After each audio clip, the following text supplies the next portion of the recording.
Okay, here we go. Back in action again. We got Charles Cooley.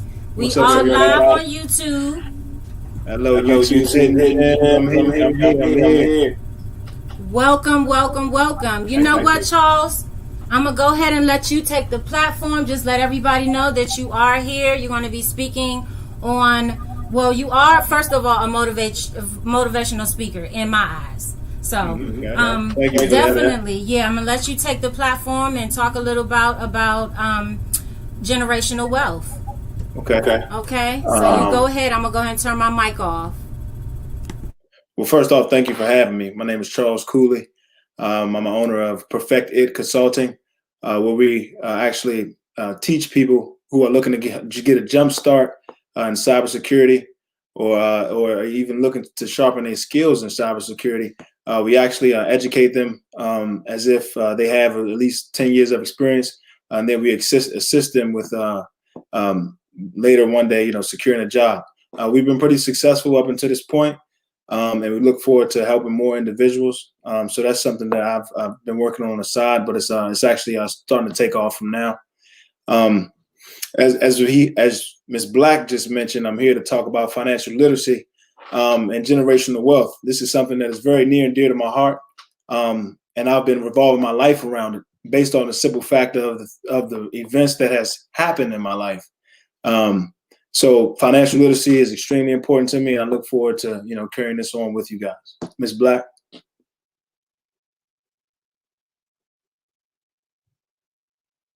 Okay, thank you, Charles. Thank you.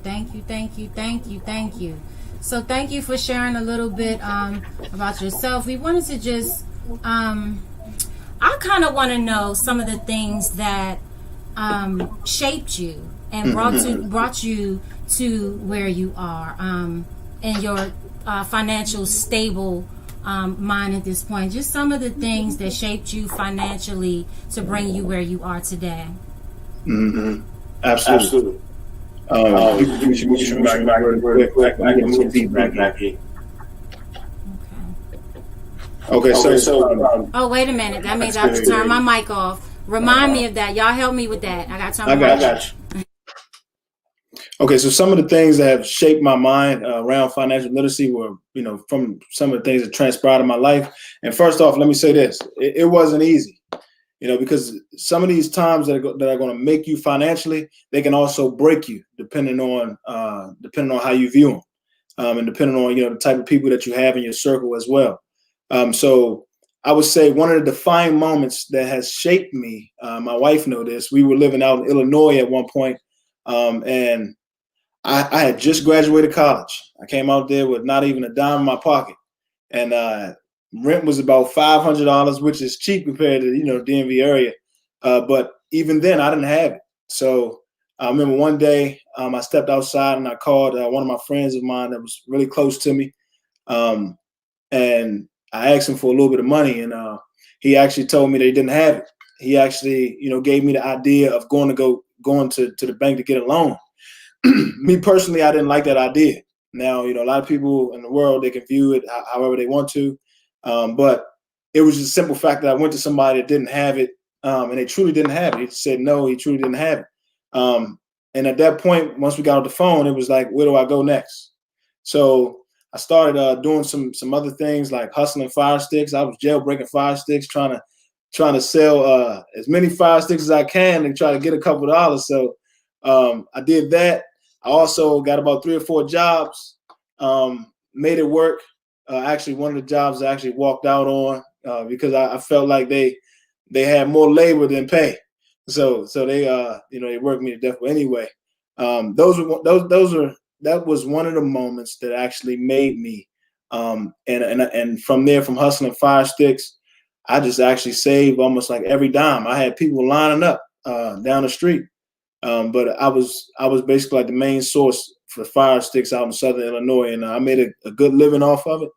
And I saved most of my money, and then I started going into a different mode. I think it's a level. I think there are levels to financial literacy. One is saving. The next step is investing.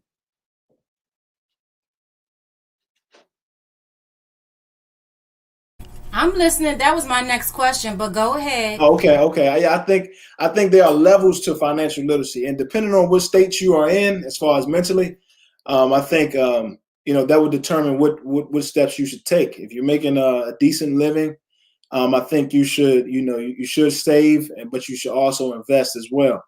But even if you're not making a decent living, I think you can still invest as well. It doesn't matter about how much you make; it's about what you can do with what you make. And as long as you can keep that mindset, I think when that time comes, and it will come for the people that are listening to this, when that time comes that you're going to run into some money, I think you're going to really truly value money. I don't think you understand financial literacy until you start to value money and what it's worth. So I think there are tiers to it. So the first tier, I think, is saving. The next tier, I think, is investing. The next tier after that, I think, is taking risk. You're going to have to take risk, and nothing, nothing rewarding will come without risk. So I would say try to be sure, do some research on whatever risk you're going to take, but take a calculated risk. Let it be a calculated risk, not just a shot in the dark. So that's something that, that those are like the tiers, that I view financial literacy as far as it comes to the monetary value of finances. Ms. Black. Okay, thank you. Thank you. Absolutely. So, Absolutely. I didn't get a chance because I was on mute, but this is for my gems. You dropped them on me. I see. Yeah. Okay. Yeah, so this is fun. Okay, thank you. Yes, thank you for dropping those gems. I want to next just kind of get into what your accolades and your degrees and things that got you to this level. We spoke about earlier that school is not for everyone, but we do want to. That was a journey in itself, and we want to discuss that too. If we have Alonta on the line, if Alonta wants to speak regarding anything that you said, you're welcome, my darling. You are welcome to come in, Eugene. Yeah, and you can speak. That was tough. Well, look, go ahead. I'm going to mute myself. And Alonta, if you want to jump in at any time right now, you are welcome to jump in. Okay. So I'm going to go ahead and give you the platform. I'm going to mute myself again. Is it on my wife to speak or is it on me? It's on whoever wants this. You want to start first because this is your show, remember? What was the question you asked again? Okay, so no. The question was just your journey in building your accolades and in your degree. And I believe she was there with you on that journey, if I'm not mistaken. Absolutely. So we are going to celebrate queens around here. Absolutely. Okay? All right. So you can go ahead and you can take the lead, my man. Mm-hmm. First of all, let me say this. I don't think it would have been possible without my wife being there. I think she was, I wouldn't even say she was a backbone. She supported me in everything that I did. She has always been willing to push me to be uncomfortable in situations, and she has assisted me with being comfortable being uncomfortable. And I think that's very important. Whenever you're going on a journey or whatever it is you're doing in your life, you're gonna be pushed to some limits. So she has really been there for me this entire process. So as far as my accolades go, I really don't like talking about myself, but for the sake of you, I'll do it. I do have an associate's degree, I have a bachelor's degree, and I have a master's degree as well. I think all stemmed from, I think you have to have some type of talent to get you somewhere. And I think you use that talent, especially if it's not extraordinary, you use it as a stepping stone. And one of my talents was I think I was a decent basketball player. And that was one of the things that got me in the door of going to college. I don't think I would have been able to go to college without it. So I went on a partial scholarship at Lackawanna University for the first year, but then the second year I earned a full scholarship, and then went from there to University of Charleston, in which I earned a full scholarship there. And then I went to Lincoln University and I earned a scholarship there as well. From there, I realized that, times have started to change. My parents have always, my mom has always told me, go to school, get a degree, get a job. And the world doesn't work. The world doesn't work like that anymore, unfortunately. So, but in a different sense, you also have to play the game to win. So you get a degree now to get your ticket punched. That should be to get your ticket punched and try to get you in front of the door, especially if you're black. You got to match up next to Johnny or Bill. You just got to kind of close as many doors as possible to make sure that they don't, try to write you off when you get there, because that's some of the things that they do when you seek an employment. So I really feel like, I lost my train of thought. Where was I at? I said, help me, Miss Black. DC got that sauce. Hair flip. Hey, guys. You got me, Miss Black. You back? I'm sorry, guys. Okay, so what were you saying? You drew a blank on us. Right. How you gonna just throw a blank? Where you do that at? I think I was talking about being. That's right. Okay. That's right. Being able to use your degree as that's essentially what the game is. We have to get together. So that's what I did. After that, I got out of school, and I was found out what I possibly do other than basketball. All I knew was basketball. So anything that I was trying to do in my life, I always around basketball. And unfortunately, the world doesn't work like that. So I had to find another niche. And that's another thing that I think people should start to do is which I did was I started to seek explicit knowledge, and I started taking training courses. And I actually found this IT training course, and man, I was just into it. And I realized that this game in this field is just so open that there are more employers than almost employees.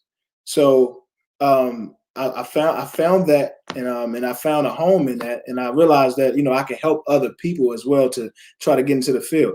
You don't have to have any experience. I can teach you. You don't have to go work 4 or 5 years. I can make you feel like you worked 4 or 5 years, and I can also help you get to that point.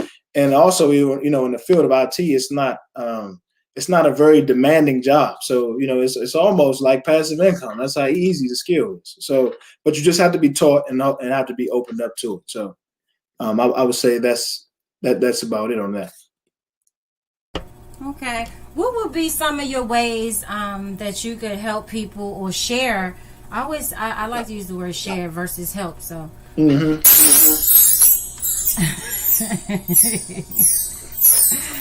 Sorry, y'all. I see you got your bills over there. Have a little fetish over here. It's okay.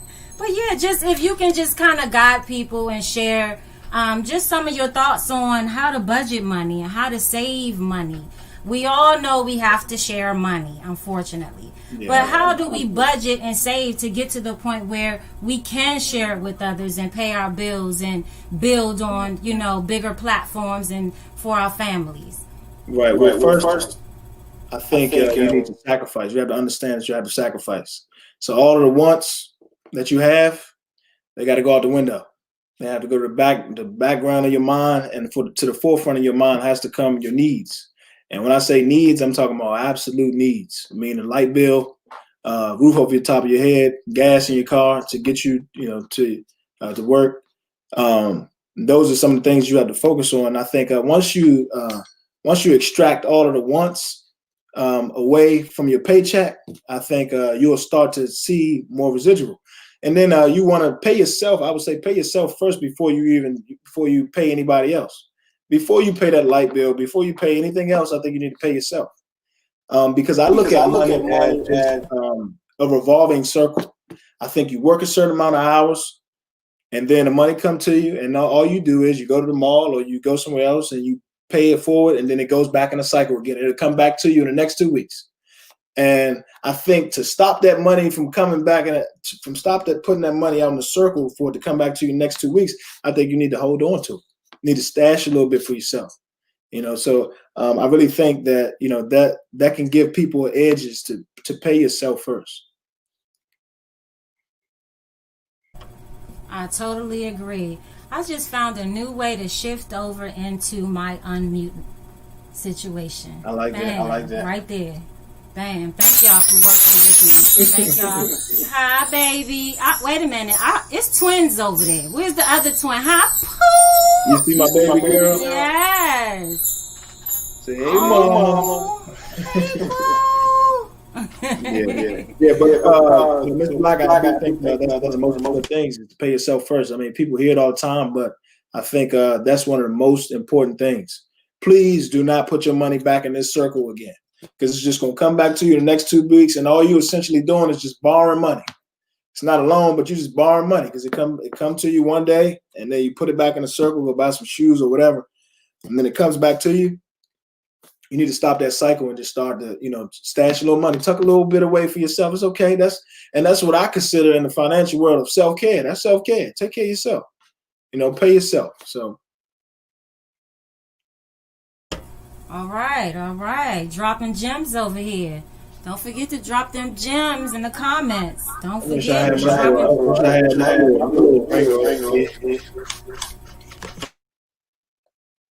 What'd you say? Cooley. Yeah. Well, you said you wish you had what? That's what I was It cost you a little bit. $10 to $20. Hey, don't play. I got the Congos. Okay, I'll be on the Congos. Don't play. You gotta do it. Yeah. So my next question is, and this may be a little, well, you got it. Is how do I say this? Removing yourself from circles. Removing yourself from circles. We all know we have to remove ourselves from certain circles at some point. And before even moving into financial literacy, we have to kind of release of some distractions. So how was your movement, or is your movement coming along with basically removing yourself from certain circles? Well, that's going to be. That's great that you brought that up. I think that's going to be a pretty tough time in anybody's life when you got to remove yourself, especially from around the people that you've been around for the past year or two, or however long it's been. I'm sure it's been a while, but you have to understand that you're trying to make a better decision for yourself. So I believe that if you hang around people that are spending a lot of money, I believe that you're going to start to adopt those habits. And I believe that, in order to kind of get away from that, I think you're going to have to, kind of move from it. As humans, instinctively, we just know how to adapt and kind of be a chameleon and just fit right in. So if you got those type of people around you, you're going to essentially start doing the same thing and start spending money frivolously, just like how they are. So I think, you're going to have to make the conscious, deliberate, determined effort to say, look, no more. I got to at least take a break from you. If I've been around you for at least 2, 3, 4, 5 years, bro, I think I need to take a little 2, 3, 4 weeks to kind of get myself together, and then you'll stop most of that stuff. Because what I see most times is, somebody will make the effort to start saving money. They make it like a New Year's resolution. They'll say, I'm going to save money. But guess what? As soon as the next weekend come around, your boy tell you he want to go get a couple of drinks or something, do something. And guess who down there with him? You. And that's essentially what's going to keep on happening. So you're going to be snowballing this thing. Essentially just keep spending money. So you just going to have to make that conscious, deliberate, and determined effort to make sure that, look, if this person is not steering me in the right direction, I'm going to have to, cut back from him, because you want people that's in your circle that's able to hold you accountable. And if a person can't be honest with you and hold you accountable to your goals, then I honestly don't think there's no point of, you're being around that person. And to that, sorry to keep going on, To that point, I think if a person tell you something and you don't like it, but it's the truth, I think you need to keep that person in your circle. You may not like it, but it's something that's going to make you better. But if a person don't tell you the truth and tell you what you want to hear every single time, I think you just kind of got to put that person by the wayside. I agree. I agree. Let me ask you this. Let me ask you this, Sure. Miss Black. What was some of your toughest challenges with I would say gaining financial wealth, whatever it may be, $10, $20 a week or whatever it is, making that constant progress? What was your toughest challenge? I'm sorry. Hold on. Can you repeat that? You said what was my toughest challenge for gaining? Right. What was the most challenging aspect of saving more money? Whether it be $10 this check, $20 this check. What was the most challenging aspect? And I'm asking you. I want to know that. Okay. You may need to mute yourself. Sure. So that there's no echo. Okay. So for me, I would say my toughest challenge with saving money is having a lot of responsibility surrounding me through business, through my children. Things come up all the time, and we even though we save money, if something comes up, we sometimes kind of dip into our savings and we dip into this, depending on what it is. That was one of my, and still no less, is one of my challenges. If it's something that means a lot to me, I'm that person that will dip into my savings because it's money.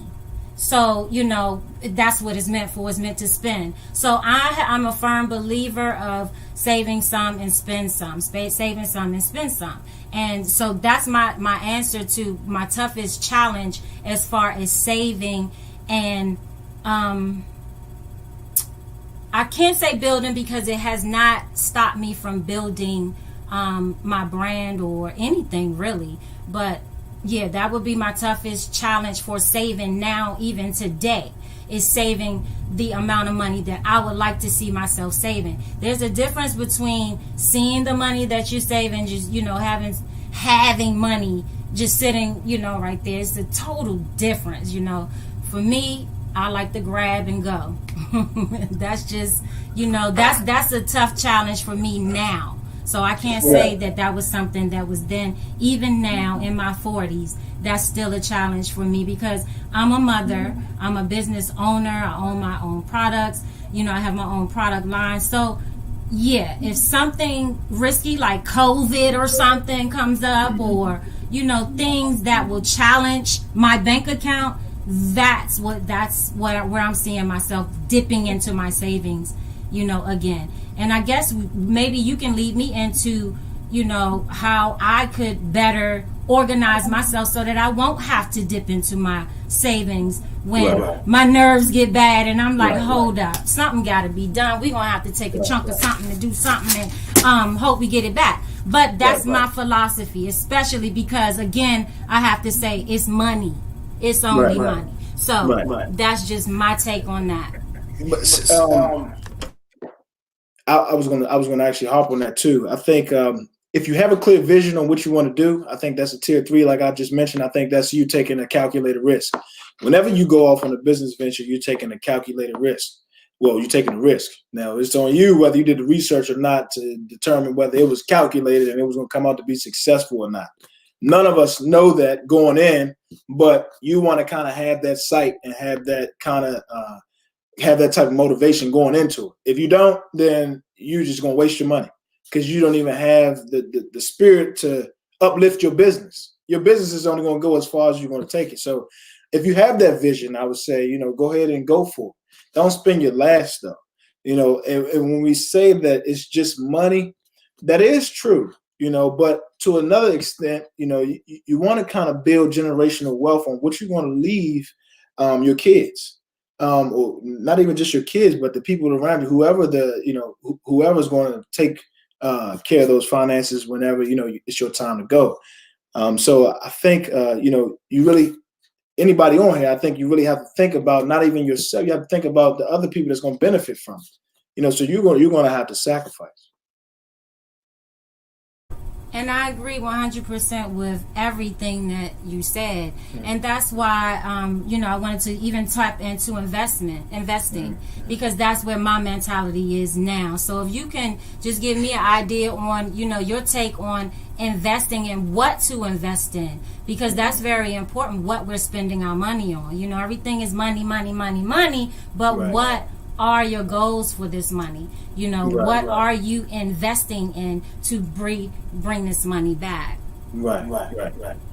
I'm not a stock market specialist, but I do think that investing in the stock market is I think it's a good idea. That's just one type of investment. You can invest in real estate, which is a solid investment. All of these things, essentially, what your end goal want to be is you want to try to create passive income. And the way that you can create passive income is by maybe, just for an example, by getting some type of property, a residential property, and just having that money, that cash flow coming in every month. So I do think, those are some of the investments that you can make. But I think the biggest investment that you can make, tap your bell, is in yourself. That's the biggest investment that you can make. Tap my gems. Tap your gems, because that's the biggest investment that you can make is in yourself. Real quick. So I think once you start believing in yourself and believing that you can do something, or you have a vision for it, I think at that moment I think you should start taking a risk. And until then, I think if you're barely getting by on your paycheck, which we've all been there before, I think you just need to tuck away $2-3 a check if you have it to do. Tuck away that little bit of money, because at the end of the day, that's going to eventually start to it's going to start to add up, and you're going to look back on it, and maybe you're going to have $2,500, and then $2,500 you can take that and invest enough. So I think every penny counts. I agree. I definitely agree. So what tips do you have for people that are looking forward to looking forward to going to college, or that's on a journey to go to college, or that are in college currently? What tips would you have to give a person that is interested in pursuing college? That's a great question. And I'm going to be as real as possible. I might face some backlash about this, but this is just what I believe in. Like I told you, I think the world operates a little different now. So I wouldn't advise kids to go to college unless you have a scholarship to go, unless you're trying to be a doctor or you're trying to be a lawyer, something specific of that nature. If you want to be a social worker, I don't think you should go to college. That's just my belief. I think you should seek explicit knowledge. In lieu of that, I think you should seek explicit knowledge and just take some training courses. Try to get some certifications. Get on the ground. Try to get your feet wet. Try to get running. I think if you're looking at your career field and you see that you have to get a degree to get in there, I think at that point you just got to play the game to win. Go get your ticket punched. That's how I look at it. I agree. Alonta, can you elaborate on that a little more? How do you feel? What is your thoughts? Because I know that you've been to college as well. And are you still in college? No, I recently graduated. Oh no, I'm speaking to Alonta now. So you're gonna have to mute yourself. Got it. No, I'm no longer in school. Actually, I graduated a long time ago. But I agree. For certain fields, you don't need to go to school necessarily. The experience is always better than the degree. That's what I've been learning since I've been in the field. They will prefer you to have the experience over the degree because you have the same knowledge. But obviously for specific fields, you'll need to go to school, maybe the medical field, law school, something like that. But school isn't for everybody or necessary to make a good living. What would you say are some of the, give me some of the most positive experiences that you've had in college?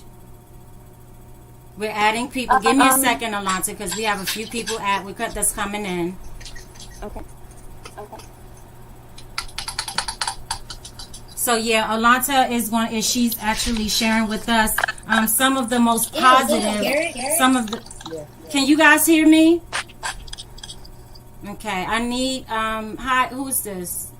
Everyone just turn your mics off if you will, except for Alonta. Okay, can you hear me, Alonta? Yes. Okay. Yes, So, I can hear you. You can go ahead. The best experience I've actually gained from my college experience hasn't been knowledge based at all. It's just been about learning how to manage my money, how to live with my husband, manage our household. I've met my best friend there. So everything has really been not knowledge related or work related. It's just managing life. But you don't need school for that. You don't need to pay $50,000 to learn that. I definitely agree. Hey, give me a second. 1 second. So let's talk about Cooley. Are you back on? I'm back. I'm here. Okay. I want to know what's your take on, and I'm glad I have a very mixed platform. I really don't know the ages, but it doesn't matter. I do want to know, what is your take on voting? I believe everybody should get out and exercise their right to vote. I think, especially our people, African Americans in this country, I think our ancestors have been fighting relentlessly to actually be able to vote, not to get out and vote for one specific person, but just to exercise your right and vote. So I do believe that every individual should get out and exercise their right, even if you don't like either candidate. I think you need to, I think you should look at both candidates, try to pick out what you like and what they can do, and then I think you should go out and exercise your right to vote.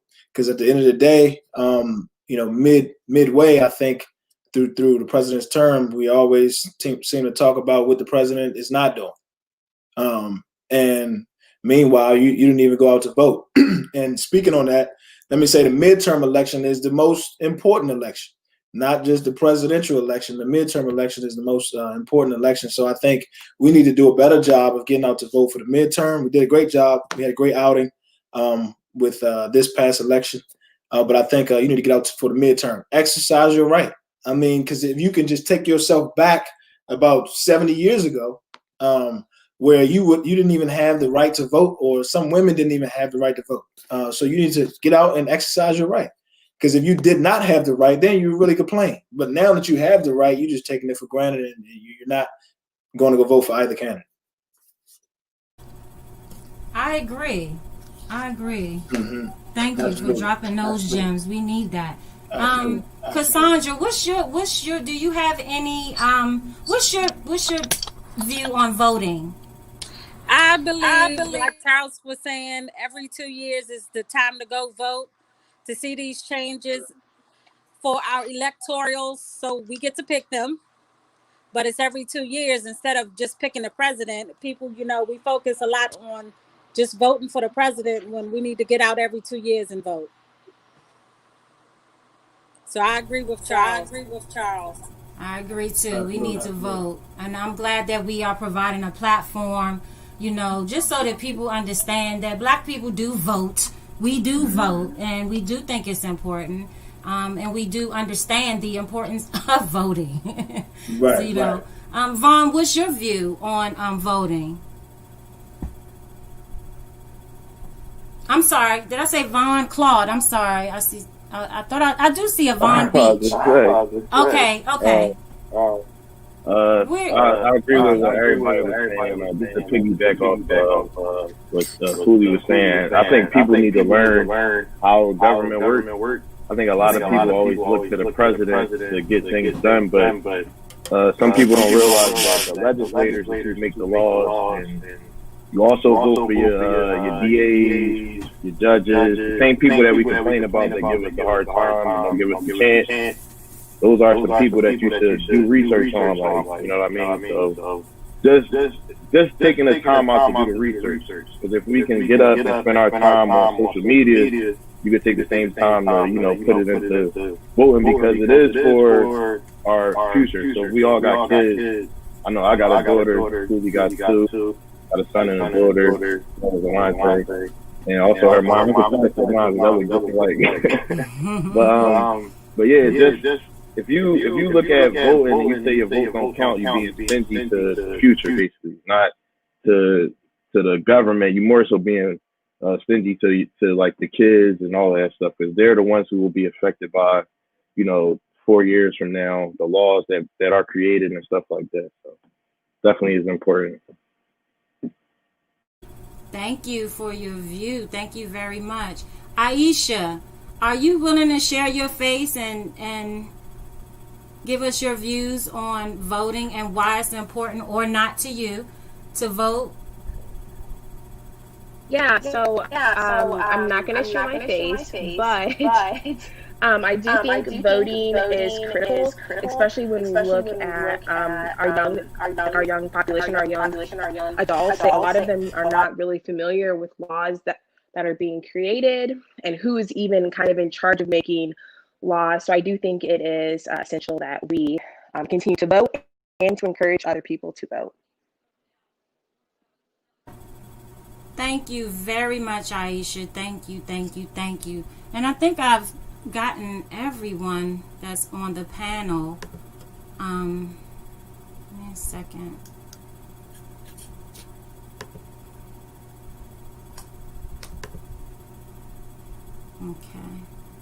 Okay. And shout out to Aisha. Aisha does a lot of public outreach. She actually does a lot of. She actually volunteers to do COVID testing. She's also a professor in the meantime as well. So shout out to her. She's doing a lot of great work. Yes, That's thank something you, you could possibly have on your show. Thank you, Aisha, for coming through. But just know this, Aisha, my darling. Just know this. We show faces in the place, honey, or you will have to go. But thank you for sharing. Thank you for sharing that knowledge. Thank you for sharing it on our platform. We are on a live channel for a purpose. We work for a purpose. I thank everyone that is here for showing their face and showing respect to my panel. So shout outs to Aisha. When you're ready to show your face in the place, honey, come back through and show us some, drop some jewels on us. Thank you very much. Okay. So Cooley, we're gonna kind of wrap this thing up. Is there any? Oh, well, no, we're not quite, not just yet. So, if there was a message, give me one second. What would be your ultimate message for your viewers to take away from this broadcast? My message was first, I'm not this major, huge success story, you may hear about on TV or something like that. But I think I do have the keys for you to start stepping into the direction of success. I think that I'm on my way, and I know that my journey isn't short. I think I'm almost there. But I do have some tips, that can help you. One of those things is to first identify your goal. I think a lot of people fail in life because they don't have anything. The other side fail because they simply have too many. I think you need to find out what their goal is. Do some soul searching, and find out whatever that goal is. Hold on. Thank you, Alonta. Hold on. Right, so I think you need to find out whatever that goal is, and I think you need to, kind of water that seed that's in you, and you could do that by first. But by second, you can start to seek explicit knowledge on whatever that goal is. Once you identify that goal, I think you need to start seeking explicit knowledge, whether that be from a mentor, whether that be from a training program, whether that be from some of your peers that are around you. But I do think you need to, start to explore some of the people that are in that field that you want to go into. Start talking to those people. And third, I think for anybody that's on a journey, I think you need to learn how to accept rejection. They're going to tell you no at the gate. They're going to tell you no. They're going to tell you no. They're going to tell you no. But then you're going to have to try to play a game with yourself to say that there's a yes out there somewhere. If you were to leave after the first person tell you no, you'll never accomplish anything in your life. Whether it be your main goal, your secondary goal, you're just going to be complacent and just start moving stagnant in life. So I think those are the things that I would want you to take away from this. Whatever that goal is, identify. Second, start to seek explicit knowledge. Third, I think you need to learn how to accept rejection. And fourth, I think you need to start moving in your purpose. No matter what is getting thrown at you, I think you need to keep moving and worry about putting one foot in front of the other every single day. Don't worry about making leaps and bounds. It's not about that. It's about putting one foot in front of the other. And as long as you can do that, at the end of the day, when you put your head on that pillow, you can say, I made some type of progress today. Whether if you never read a book in your life and you open up today and you read 2 pages, you put one foot in front of the other. You are now 2 steps closer to your goal than where you were when you started the day. So those are my 4 things that I would leave somebody with. Well, thank you for dropping those gems. And this is going to be my final question for Cooley from the Black House. And then we are going to open up the panel for anyone else that may have questions for Charles Cooley. Right now, I would like to know, if we were to see, if it were your way, Charles Cooley way, the Charles Cooley way, that sounds kind of good. Hey, go ahead. Don't do that. If Charles Cooley had his way, and you could see yourself making the breaking news, what do you see yourself? How do you see yourself breaking the news in the most positive way? If I had it my way, if I were to break the news, I would want it to be for me helping somebody in some type of way. Like I said, I have a consulting business in which I help individuals go into jobs that are paying fairly well. And I think, I'm able to teach them and able to mold them. But at the end of the day, what I'm essentially doing is I'm giving back to somebody's family. If you're able to lead the course, knowing how to handle money and manage money alongside of the job or the occupation that you're about to go into, I think you're going to be in great standing. So if I were to break the news, I think it would be, I would want it to be from me helping somebody through my business, and then being able to help somebody else. Wow, thank you for dropping them gems. Look at wifey over there blushing. You're blush, girl. I see your blush. So does anyone else have any questions for Charles Cooley before we go ahead and close this thing out? Cassandra has questions. I have a question. You got the platform, my darling. Is she famous? Who? That's a real question. You. No, but Miss Black is. Hello, my darling. Miss Black. I'm only famous if you think I'm famous. Okay, I have a question. Sure. Go ahead. When are you gonna start this mentor thing? Get it up and running, where you have your own place to encourage kids to reach more at one time, because you're very strong, you're very positive, and you have a way of getting your message across. And I would really love to see that expanded. So what is your plan for that? Mute your mic after you finish. Go ahead, call. So we have been doing some mentorship through another business that I have, which is New Way. New Way is a program in which we go around and we actually host basketball camps for the youth. We actually do that for free. We actually hosted a camp last year called Shoot Basketballs, Not Guns. And we actually had a great turnout. We had over about 100 kids. But due to the pandemic, it has kind of slowed things down a little bit. But I do look forward to getting back to that because that's something I thoroughly enjoy. We actually do that throughout the summertime. Outside of work and outside of business, that's something that I thoroughly enjoy doing. Thank you very much for Thank sharing. you. I'm so proud of you. I'm so proud of you. But I ain't going in. This ain't the platform for all that. We'll be back for all that. Anyone else have anything that they want to ask? Any questions that they have for Charles Cooley while we're on the YouTube broadcast media platform? Sure. I have one more thing. Is it possible that you can create a resource book for people like me that's not sure which way to go and how to start trying to advance and take that step to go forward? Do you plan on getting anything together as far as steps to encourage those in writing? I haven't. That hasn't crossed my mind. But that is a great idea. I think that can help a lot of individuals, including yourself. But I would like to say this though. At the end of the day, it starts with you. Whatever you want to do, it starts with you. And it starts with you starting today, not waiting for the book to come out tomorrow or the next day. Because and this is a testament right here, if you're waiting on somebody else to do something, it'll probably never happen. Or you're just going to be at the beck and call of somebody else. So I think it starts with you today, in any aspect, but in the book aspect of bringing forth like a manual or a guide, that is a great idea, and I would strongly consider that.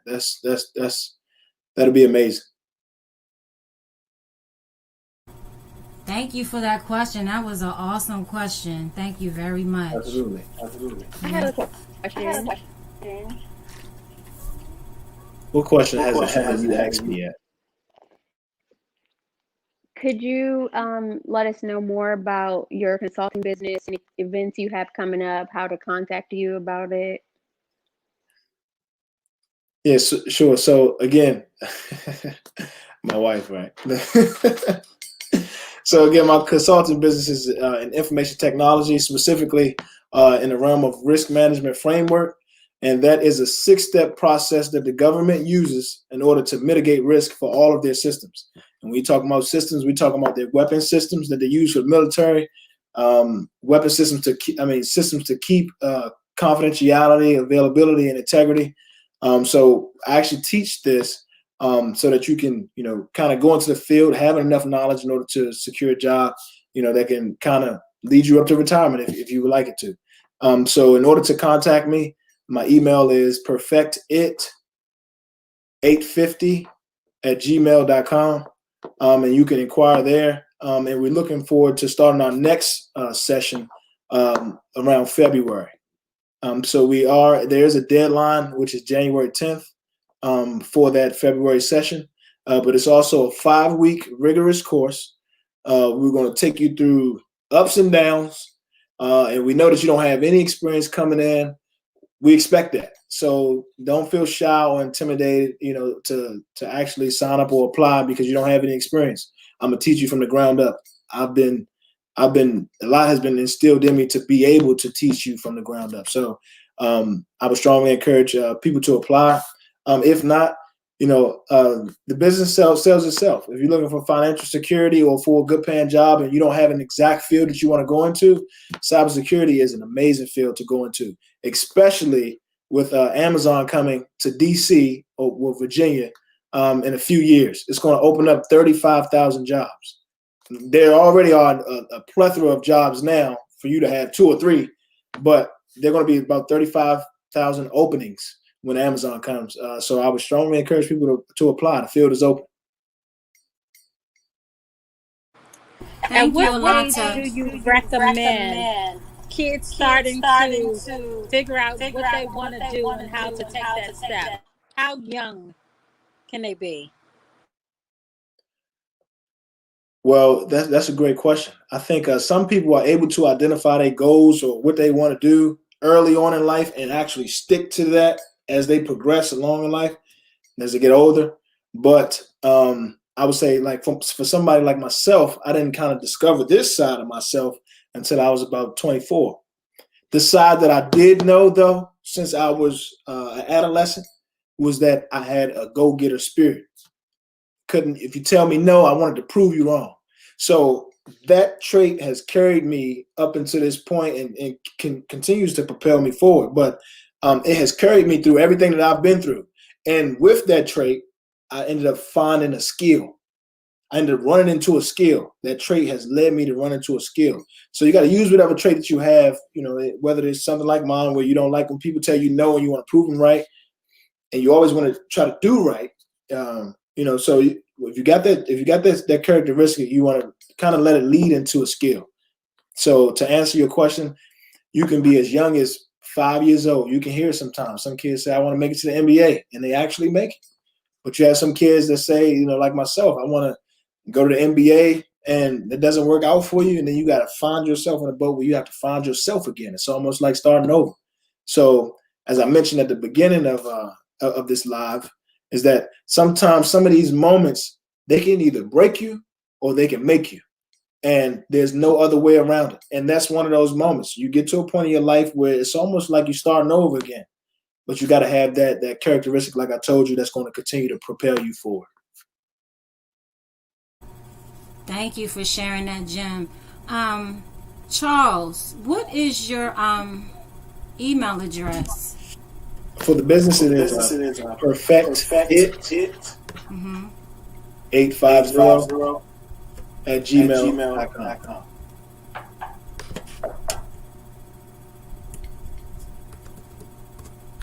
And for there is no age limit on my course. So if you're running around, maybe I'm too young or too old, that's probably not the case. I would recommend you be 21 or 20, to join the program.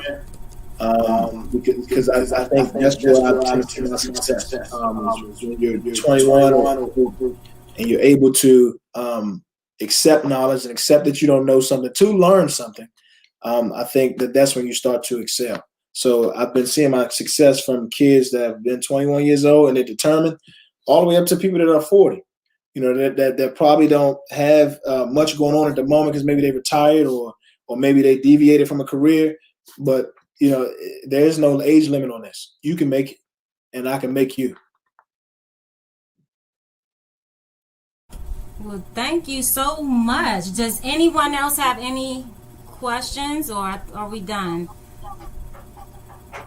No, I feel like we are done for the night. I appreciate all the questions. I appreciate you for having me, Ms. Black. This has been truly an honor to be able to express myself. It's the first time I've been able to do it. And I want to say thank you for giving me the time.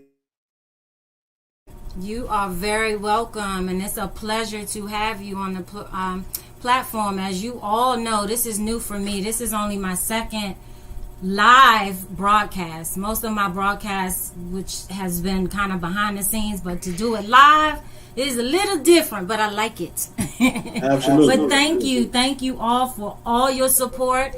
Thank you for coming by and dropping those gems on us. And you have to remember all the time when you come on here, because I'm going to have you back. I'm definitely want to have you back.